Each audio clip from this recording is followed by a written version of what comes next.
Welcome to easy spoken and English grammar lessons by free learners corner.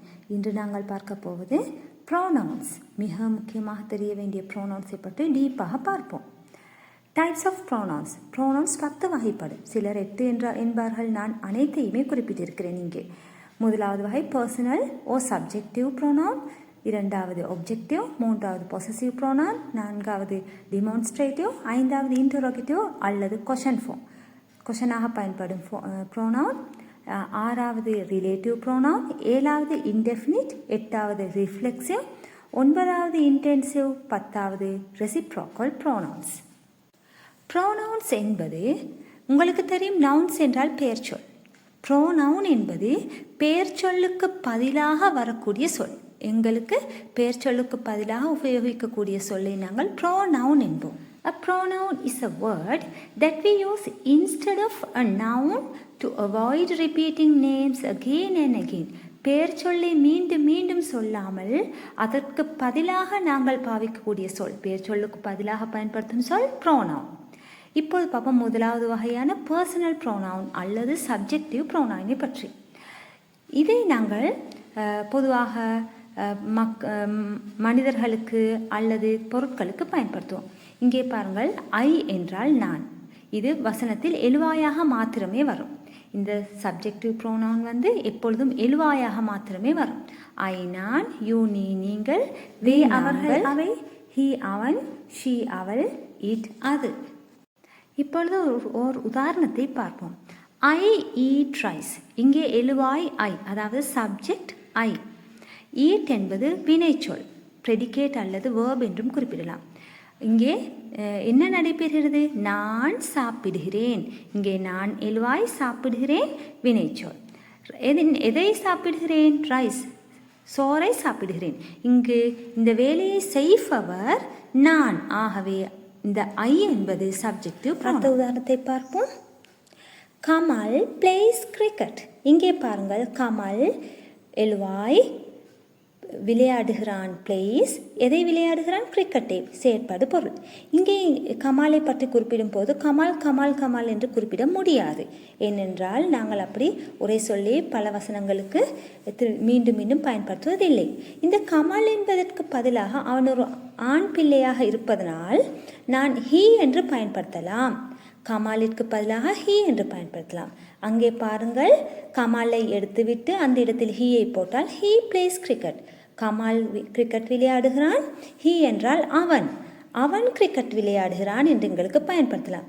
ஆகவே கமால் எனும் நவுனிற்கு, பெயர் சொல்லிற்கு பதிலாக நான் பயன்படுத்தும் பெயர் சொல் பதில் பெயர் சொல். அதாவது ஹீ என்பது இங்கே பதில் பெயர் சொல், அவன் என்பது பதில் பெயர் சொல். அடுத்த உதாரணத்தை பாருங்கள். ரவி, ரவி என்பது ஆண் பிள்ளை. ஆகவே அவன் அதற்கும் ஹீ என்று எங்களுக்கு பயன்படுத்தலாம். Ravi is studying he. Ravi Ravi என்று மீண்டும் மீண்டும் பயன்படுத்தாமல் நான் ரவிக்கு பதிலாக ஹீ என்று பயன்படுத்துகிறேன். ஹீ இஸ் அ குட் பாய். ரவி படிக்கிறார், அவன் ஒரு நல்ல பையன். Meena is cooking. இங்கே பாருங்கள், மீனா என்பது ஒரு பெண் பிள்ளை. ஆகவே அதற்கு இந்த பெயர் சொல்லுக்கு பதிலாக ஷீ என்று எங்களுக்கு பயன்படுத்த முடியும். Meena is cooking. மீனா என்பதற்கு பதிலாக she. She is tired. Meena is cooking என்றால் மீனா சமைக்கிறார், சமைக்கிறாள் என்றும் குறிப்பிடலாம். மீனா என்பது பெண்ணாகையால் அவள் சோர்ந்து விட்டாள். ஷீ இஸ் டயர்ட் என்றால் அவள் சோர்ந்து விட்டாள். ஆகவே மீனாவிற்கு பதிலாக நான் ஷீ என்று பயன்படுத்தியிருக்கிறேன். Kamala and I. இங்கே பாருங்கள், கமலாவும் நானும் ஆர் கோயிங் டு ஸ்கூல். அப்போ கமலாவும் நானும் பள்ளிக்கு சென்றோம் என்றால் இங்கே பன்மை, ஒருமை அல்ல. ஆகவே நானும் கமலாவும் என்பதற்கு பதிலாக எனக்கு பயன்படுத்தக்கூடிய ஒரு சொல் நாங்கள். ஆகவே இங்கே நாங்கள் என்பதற்கு பதிலாக we என்றே நாங்கள் பயன்படுத்த முடியும். We are going to school. நாங்கள் பள்ளிக்கு சென்றோம். ராஜா அண்ட் ராணி ஆர் ஸ்டடிங். இங்கே பாருங்கள், ராஜாவும் ராணியும். இது எங்கேயோ இருப்பவர்களை குறிப்பிடுகிறோம். ராஜாவும் ராணியும் என்றால் அவர்கள், அதற்கு பதிலாக அவர்கள் என்று எங்களுக்கு குறிப்பிட முடியும் தானே. ஆகவே ராஜா அண்ட் ராணி என்ற சொற்களுக்கு பதிலாக, பெயர் சொற்களுக்கு பதிலாக தே, தே என்றால் அவர்கள், தே என்ற சொல்லை பயன்படுத்த முடியும். They are studying. Raja and Rani R studying. ராஜாவும் ராணியும் படுத்துக் கொண்டிருக்கிறார்கள், அவர்கள் படுத்துக் கொண்டிருக்கிறார்கள். மழை பெய்கிறது. இட் இஸ் ரெய்னிங் என்றால் மழை பெய்கிறது.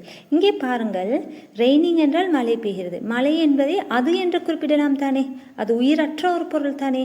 ஒரு காலநிலை, ஒரு மிருகம், ஒரு பொருள், ஒரு பறவை ஆகியவற்றை நாங்கள் அது என்று குறிப்பிடலாம். உயிருள்ளவற்றுள் மிருகம், பறவைகளையும் மற்றும் பொருட்கள், காலநிலைகள் எங்களுக்கு மரங்களை அது என்று குறிப்பிடலாம். இட் இஸ் ரெய்னிங், அதற்கு இங்கே பாருங்கள் இட் என்ற ப்ரோனானை பயன்படுத்தியிருக்கிறேன். அடுத்ததாக நாங்கள் பார்க்க போவது ஒப்ஜெக்டிவ் ப்ரோனவுன். அதாவது ஒப்ஜெக்ட் என்றால் செயற்படு பொருள். Objective pronouns are used as object of a verb or preposition. அதாவது இது வினைச்சொல்லின் பின்பாகவோ அல்லது ப்ரிபோசிஷன் அதற்கு பின்பாகவோ வரலாம், எங்களுக்கு பயன்படுத்த முடியும். ஒப்ஜெக்டிவ் ப்ரோனவுன் எங்கே பயன்படுத்த வேண்டும்? வினைச்சொல்லுக்கு பின்பாக அல்லது ப்ரிபோசிஷனுக்கு பின்பாக. இப்போது பார்ப்போம் உதாரணத்தை. இங்கே ஒப்ஜெக்டிவ் ப்ரோனவுன்ஸாக பயன்படுத்தக்கூடிய சொற்கள் மீ என்னை, யூ உன்னை உங்களை, ஹிம் அவரை ஒரு ஆணை குறிப்பிடுவதாயின் ஹிம், ஹ என்றால் அவளை ஒரு பெண்ணை குறிப்பிடுவதாயின் ஹ, இட் என்றால் அதனை அதை, அஸ் என்றால் எங்களை, தெம் என்றால் அவர்களை அல்லது அவற்றை. இப்போது ஒப்ஜெக்டிவ் ப்ரோனவுனை டீட்டெயிலாக பார்ப்போம். when do we use objective pronoun? நாங்கள் எங்கே பயன்படுத்த வேண்டும் objective pronoun? after a verb, verbுக்கு பின்னால். உதாரணங்களை பார்ப்போம். he called me. he என்றால் அவன், அவர், அவர் என்பது இங்கே subjective pronoun. அவர் என்ன செய்தார்? called அழைத்தார். இங்கே எழுவாய் he பயனிலே called. இங்கே பாருங்கள், இங்கே verb வந்து அழைத்தார் called, அதற்கு தொடர்ந்து வருவது me, அவர் என்னை அழைத்தார். செயற்படு பொருள் எங்கே இது? இங்கே செயற்படு பொருள் என்னை me. I saw her, நான் அவனை பார்த்தேன். எழுவாய் I, saw வினைச்சொல், நான் அவளை பார்த்தேன். இங்கே பார்த்தல் என்பதுதான் வினைச்சொல். அந்த வினைச்சொல்லை தொடர்ந்து வருவது her, அவளை. ஆகவே her என்பது இங்கே செயற்படு பொருள். அடுத்தது பார்ப்போம், ப்ரிபோசிஷன்ஸ்க்கு பிறகு எவ்வாறு ஒப்ஜெக்டிவ் ப்ரோனவுனை பயன்படுத்துவது என்று. ப்ரிபோசிஷன்ஸ் என்றால் உங்களுக்கு தெரியும், to, four, with, at, from, about, near, without என்று பல இருக்கின்றன.